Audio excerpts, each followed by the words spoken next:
A little bit of blues from my friend Harold Aldridge.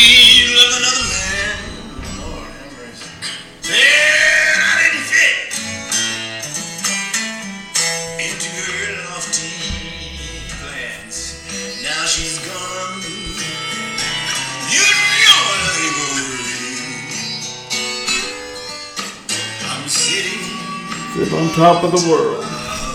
So we gotta remember.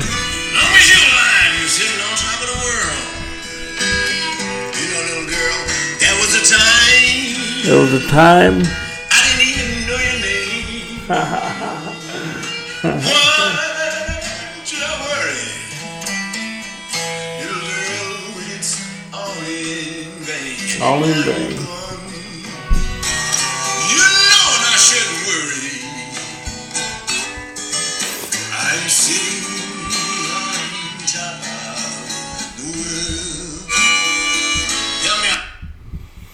Hey guys. It's a little bit of Sitting on Top of the World by Harold and Pat. Tahlequah, Oklahoma.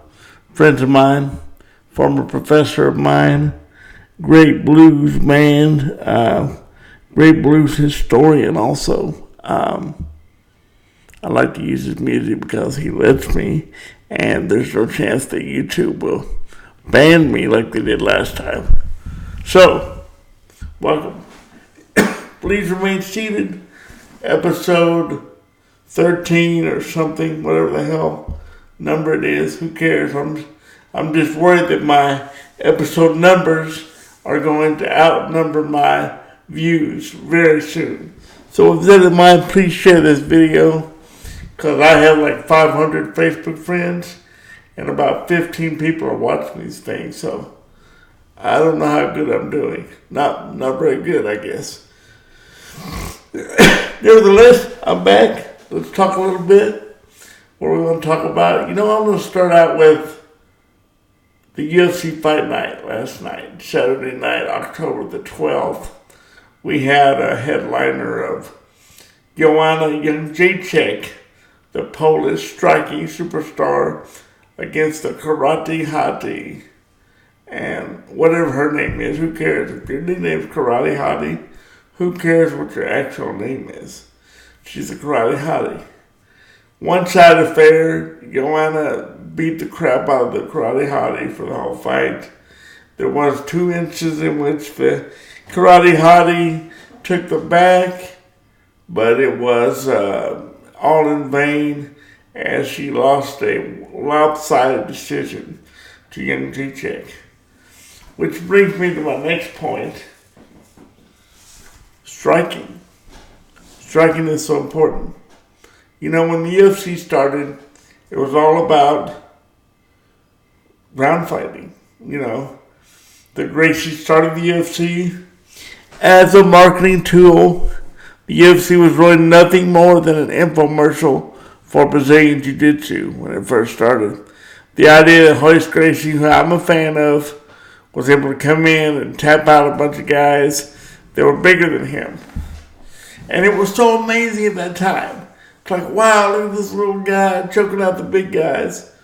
Now that I know a whole lot more about the sport, I realize the cards were all loaded. They did not put grapplers in there that could challenge Royce. There was a lot of people in the world that could have beaten Royce even back then or given him a hell of a fight. But the cards were loaded and it was pretty much rigged. The fights weren't rigged, but the contestants were definitely rigged so that Royce could easily win. Nevertheless, he is one of the legends, Hall of Famer, and I am a fan of his. I think it's interesting now that some people still think that Jiu-Jitsu by itself can win the UFC. It can't. Some people know that. That's why they fight at Bellator instead of the UFC, because they know they have no business in the UFC, so they fight at Bellator or other small promotions to avoid getting exposed. But if you come to the UFC, if you come to the big show, and you only have Jiu-Jitsu, you're in trouble. Give you 2 examples, folks. Kron Gracie took on Cub Swanson. in the co-main event last night, Swanson dominated Gracie. Dominated. Now, Gracie was tough. He took a beating and kept plodding forward. What I thought was cool was Gracie had that patented Gracie like side stomp that was so famous by Hoist and others. I thought that was very cool. But very nostalgic. But you just can't win in the UFC like that these days. It's just impossible. So Kron, he got his butt kicked. I think it's pretty embarrassing that he's now coming forward and saying, hey, I won that fight. It's like, come on, bro. You didn't win. Have you been hanging out with the Diaz brothers too much? Because you didn't win. You know, Kron is the son of who most people believe to be the toughest Gracie, and that's Hickson Gracie. Kron is his youngest son, I believe. And if I understand the story correctly, Kron didn't initially like combat sports or even jiu-jitsu. But when his brother Hoxton died, was murdered, I believe, unexpectedly, Kron picked up the mantle and became quite a jiu-jitsu stylist. But let me tell you something about jiu-jitsu. Well, let me finish this first. The other interesting fight of the night was jiu-jitsu stylist Mackenzie Dern fighting a 115 fight against, I can't even remember who she fought right now, but anyway, a mid-level UFC fighter. And again, she was dominated. Now, why were two decorated jiu-jitsu people dominated so badly last night? Because they can't wrestle. Guys, this is the crazy thing about jiu-jitsu. If you don't know how to wrestle, you can't use the damn martial art. Because you can't take anybody down. It's hilarious. So when you do the jiu-jitsu tournaments, you watch you guys scooting around their butts saying, oh, please get down with me. That doesn't work in the UFC. You've got to have wrestling to take them down. So if you want your kid to know jiu-jitsu, put him in wrestling first. Take him over to my guy, Matt Goucher, Prodigy Wrestling, off of Council and I-40, and get him in there to learn wrestling. And then take him to my guy, Justin Rader, who knows wrestling and jiu-jitsu. Then he'll be well-rounded. But if you put him in jiu-jitsu right now, and you want him to be able to fight, forget about it. Because he doesn't know how to take anybody down. Now, do they practice takedowns in jiu-jitsu? Yes, but they are crap. Because the people teaching them aren't wrestlers. And it shows. It shows. So if you want your kid to be effective in jiu-jitsu usage, put him in wrestling first. Or at the same time, like I did. Or it just won't work. So what you saw last night was Kron trying to pull guard a few times. Just stand up and jump on Cub Swanson and try to pull him into his guard. Because he didn't know what else to do. Because he didn't know how to take anybody down. So, you've got to be able to have takedowns if you're going to be effective. It's like I said on my Facebook, learning jiu-jitsu without wrestling is like learning to be an expert marksman and never learning how to load a gun. It just doesn't work.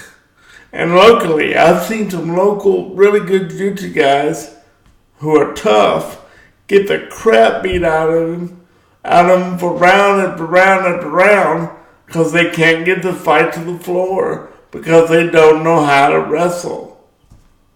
And that's the fallback and the flaw in jiu-jitsu. Now, you need to strike also.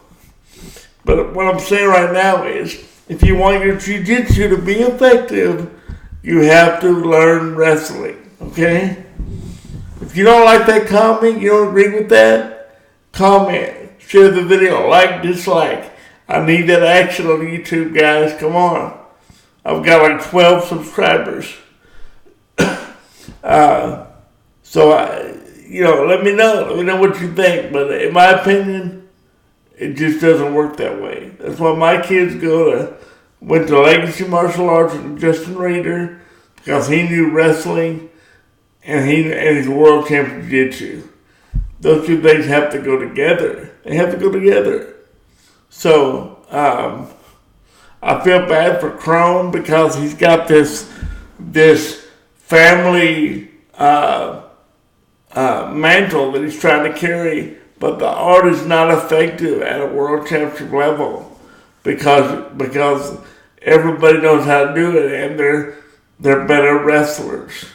So you're gonna have a real hard time. Now kudos to Crone because he did not hide in Bellator. He didn't hide in Bellator. He got out of that risen crap almost immediately and came into the big leagues to go for the belt. I give him props for that. I give him real props for that because he wants to compete at the highest level. Mackenzie Dern, she's just a pretty face, and that's why she's getting so much pub. Chael Sonnen told me that Mackenzie Dern was scared to grapple Misha Tate in a Chael Sonnen underground grappling tournament. Can you believe that? Mackenzie Dern would not accept the jiu-jitsu match against Misha. Wow. That's what the American Gangster told me. My friend JLP Sonnen told me that Mackenzie Dern was scared to grapple with Misha Cupcake Tate. Wow. So she's a fraud. I knew she's a fraud because she's from Phoenix and she pretends like she can't speak English. That's the stupidest thing I've ever heard. She asked for an interpreter. The fight before this last one, she asked for a freaking interpreter, Portuguese interpreter, because she claimed to not be able to speak English. Bull crap. Come on, quit working that gimmick.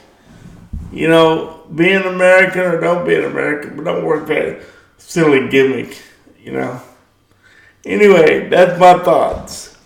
Jiu-jitsu is awesome, but it's got to have wrestling with it. I've seen guys that have gotten pretty good at takedowns, like Damian Maia has worked hard to become a decent takedown guy. Lovato Jr. is a decent takedown guy. But even those two are not wrestlers. But at least they've worked hard to learn wrestling enough to be somewhat effective. But the regular jiu-jitsu guys, crap. They're never going to win belts because it's not that sport anymore.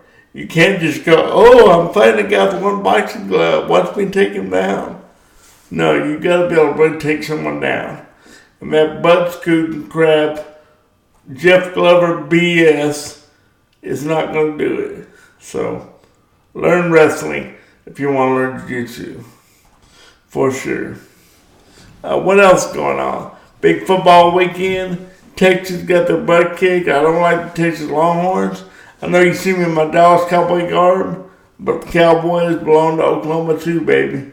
They're our NFL team. Texas Longhorns suck. Why do they suck? Because you can't even do this anymore. You can't even do horns down because nobody can have their feelings hurt anymore. Nobody can have their little feelings hurt anymore. So you better not get caught doing horns down or they might get their feelings hurt. So you got that win. I was proud of Oklahoma for doing that. And Texas was defeated. So OU, I learned a few things in that game. Jalen Hurts is average at best. He won't win the Heisman. He's got no personality. And he damn sure has no idea when to use it or there. God, does that drive me insane. I may have talked about this previously, but when he said, they're asking about how much better they can get this season, Hurts said, it's a lot of things we can get better on, but we just have to work harder. No, Jalen, there's a lot of things you can get better on. Please, for the love of God, learn the difference between when to use it's and when to use there. As a writer, it drives me insane. Nevertheless, He's a good enough quarterback for OU to have a great season and probably make the playoffs. OSU, Oklahoma State, did not play this weekend. The other big news, Georgia was upset by South Carolina, I believe, so there's a little bit of shake-up in the top 10. That's about all I want to say about college football, because I think it's a pretty crappy product overall. I'm an NFL guy. My Dallas Cowboys stink right now. We got beat today by the New York Jets. The New York Jets, probably the best middle school football team in America, but they've been not a very good NFL team, but they were good enough to be my Cowboys. So on Jerry Jones' birthday, the Cowboys lose by 2 points, 24-22 to the New York Jets for their third consecutive loss. You know, Jerry Mack Stipp, my good friend, you may know him from all of his great videos, told me all these Cowboys losses were due to me not hanging out with him enough. So I don't know if I should propose to him or what, but the Cowboys have to start winning. They have to start winning now, or this season will be lost. I really think it's time for Garrett probably to go. Jason Garrett probably needs to go. That little trash can Muppet. I'm so sick of him. I really am. Then I see today on Twitter, the guys wanting to give him 5 on the sideline. He's holding his hands out. Give me 5, fellas. Nobody would give him 5. Wow. Wow. That's your head coach. I think it's time to make a change. But at least we're playing the Eagles next Sunday, and they suck more than we do. So I think we'll get back on the winning track next Sunday night against the Eagles, or as I call them, the Beagles, and see where we go from there. What else? The political races are still quite interesting. The Ukraine thing keeps unfolding. I think it's so telling that the news media will not look into the Biden side of things. The fact that Biden probably did some things he shouldn't have. I cannot believe Trump was right about this fake news, but he was. Fake news is legit. Fake news is everywhere. And I can't believe they are so one-sided. But this is going to backfire on them. All they're doing with this impeachment thing and hiding the Biden info and all this stuff is guaranteeing Trump rides to victory. Non-Trumpers, people that swore they wouldn't vote for Trump, are now flipping over. And that was me years ago. I used to be the biggest Democrat of them all, but I saw what was going on, and I have left that way behind because the far left has taken the Democratic Party. And why? Why are the Democrats moving so far to the left? They've already got the left locked up. They should be moving towards the center, trying to pull some moderate in. But they don't know that because they're idiots. They're idiots. You've got Elizabeth Warren and her love affairs with these rented gigolos. You read about this?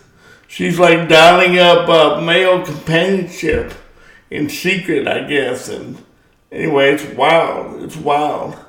You got Bernie who had a heart attack. His daughter died of cancer. He's got to be on his way out. You've got Joe, the freaking Ukraine shopping channel Biden, who can't even keep his teeth in his mouth. He's got no shot. You got Cory Booker. Cory Booker, wasn't he an extra? Wasn't he married to Dr. Heathcliff Huxtable's oldest daughter on the Cosby Show? Who is this guy? He's a joke. He's an Obama wannabe. Get him out of there. Get him out of there. Beto, the worst candidate in history. Skateboard daddy. Get him out of there. He's ridiculous. So, I mean, there's literally nobody on the Democratic side that can run a decent race. Is my mic hot? I hope my mic's not too hot this week. It sounds okay in my ears, but I certainly don't want to have that feedback I had a couple weeks ago.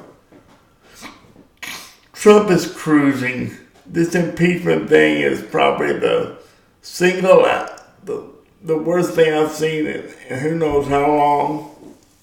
And I just don't think the Democrats can do anything because of how stupid they are and how they're blinded by their hatred of Trump. They're blinded by it. It's ridiculous. So I just look for Trump to run away with this election in 2020. I just don't see any way something else can happen. But it's going to be fun to watch. It's going to be fun to watch. And I think Biden is going to end up probably going down pretty hard for this Ukraine stuff because the media can't hide it forever. The media, I can't believe the media is so corrupt. I used to have such faith in the media. That's why I went into the media, because I love the idea of the newsman getting the story. I love that. The impartial Walter Cronkite or whoever, but now they're bought and sold.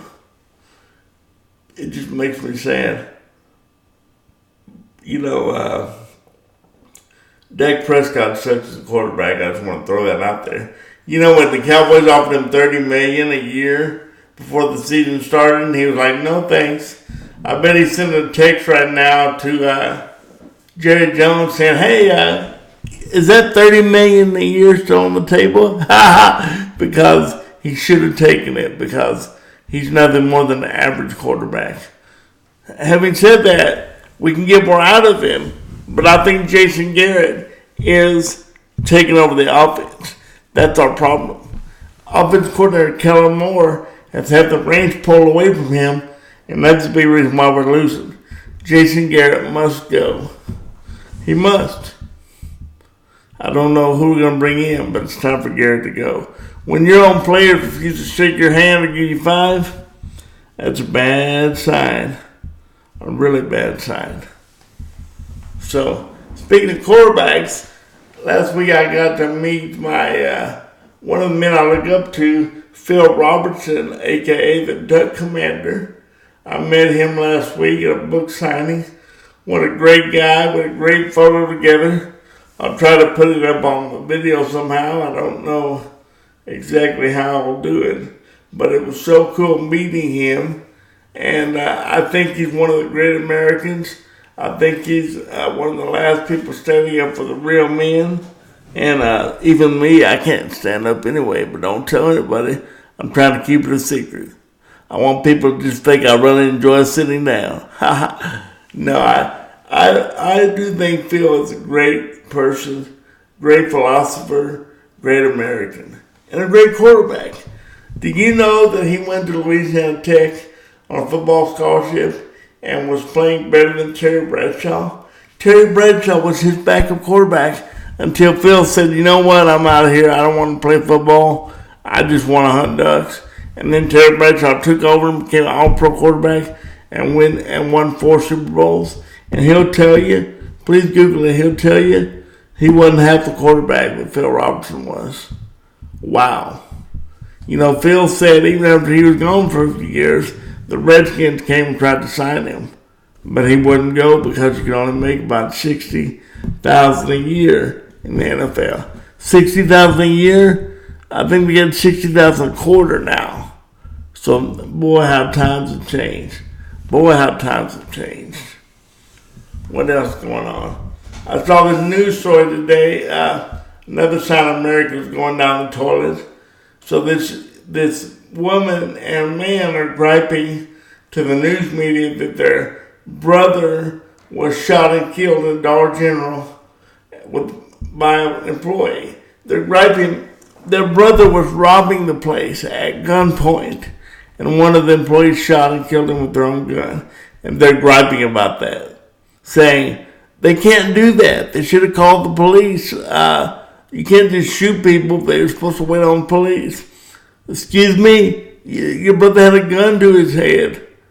If you have a gun on somebody, I don't care what happens. You have a gun on somebody, like my guy Theo always says, if you put a gun on somebody and you wake up with no arms and no legs, you have nobody to complain to but yourself. You threatened to kill somebody, so you deal with the consequences. Could not believe that story. America's really going down the crapper in a lot of ways. Really are. What else is going on?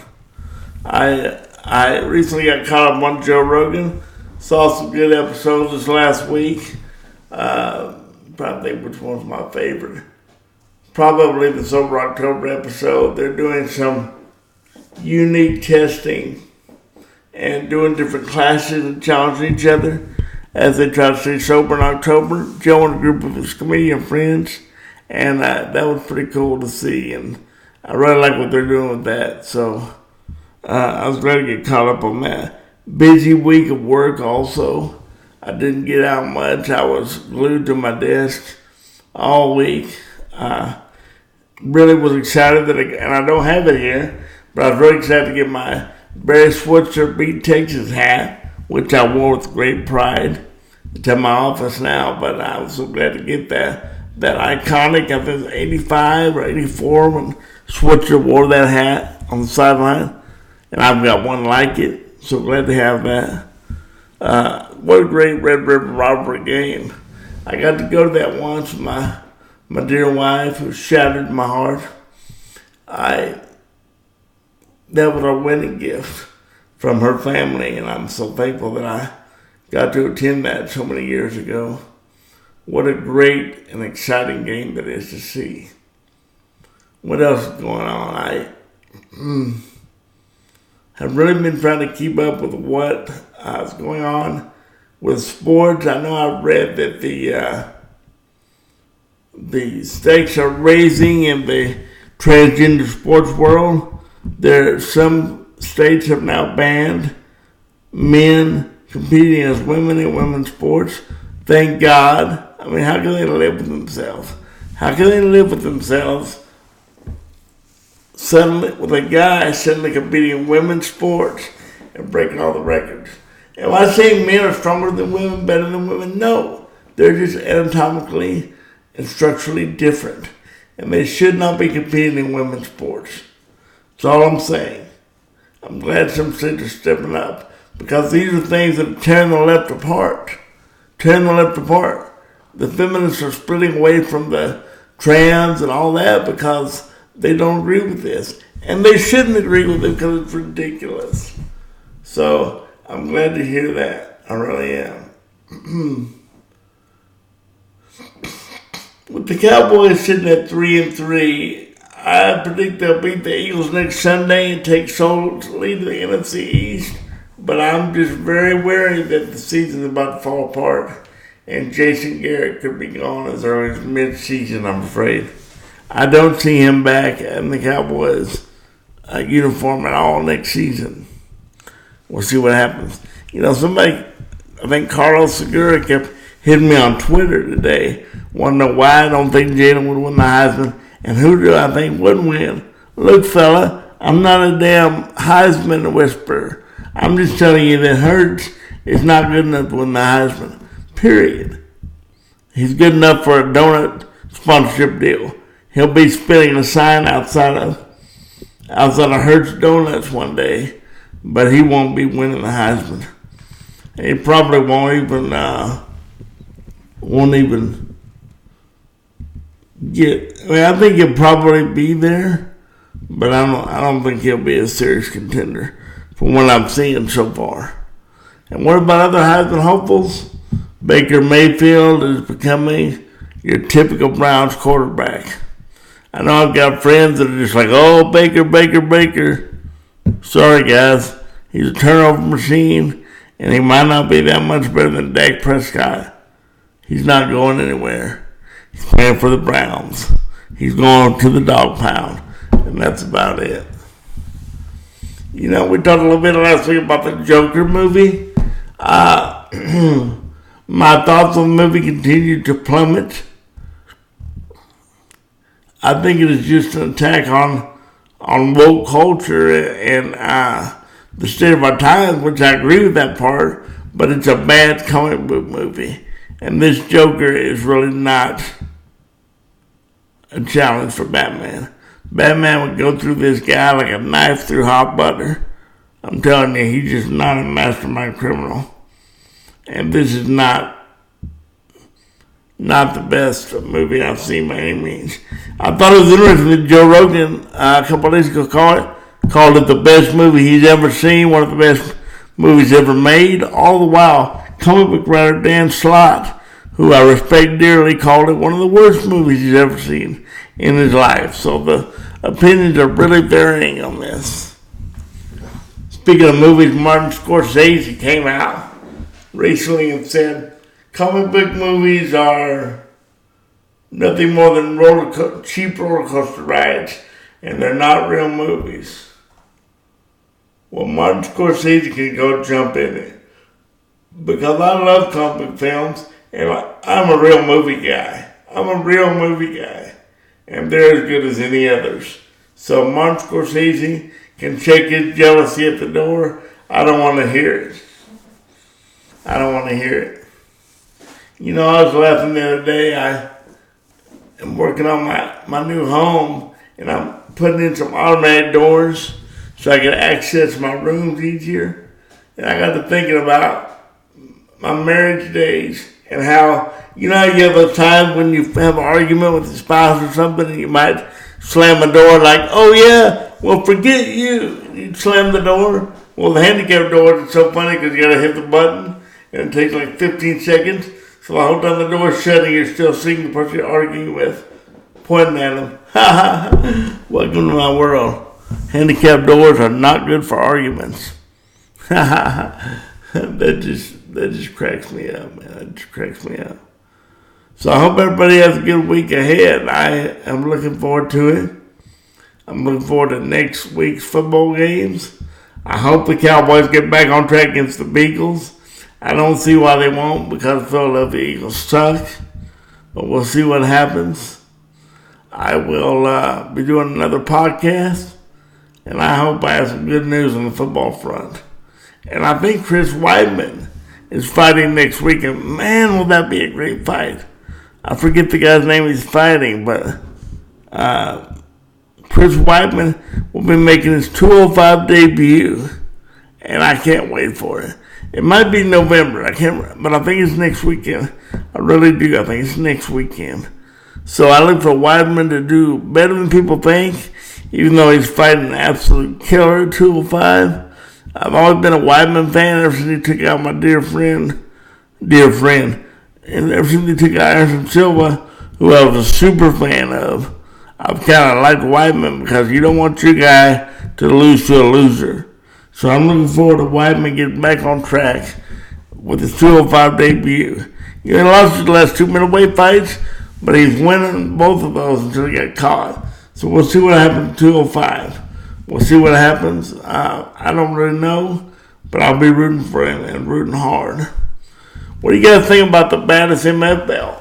We got Nate Diaz versus Jorge Masvidal. I think Nate Diaz wins this fight, point blank. I think the party's just about over for Jorge.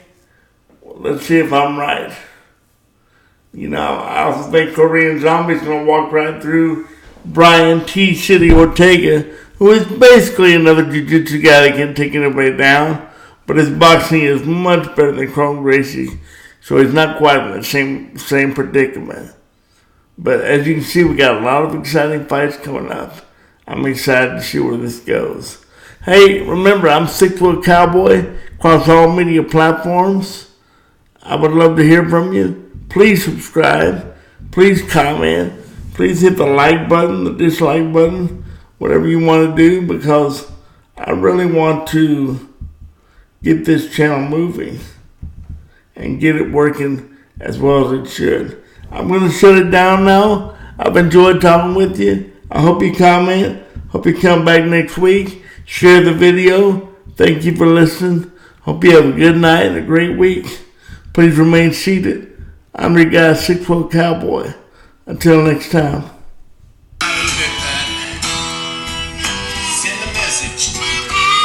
Send a message, folks. Send a message.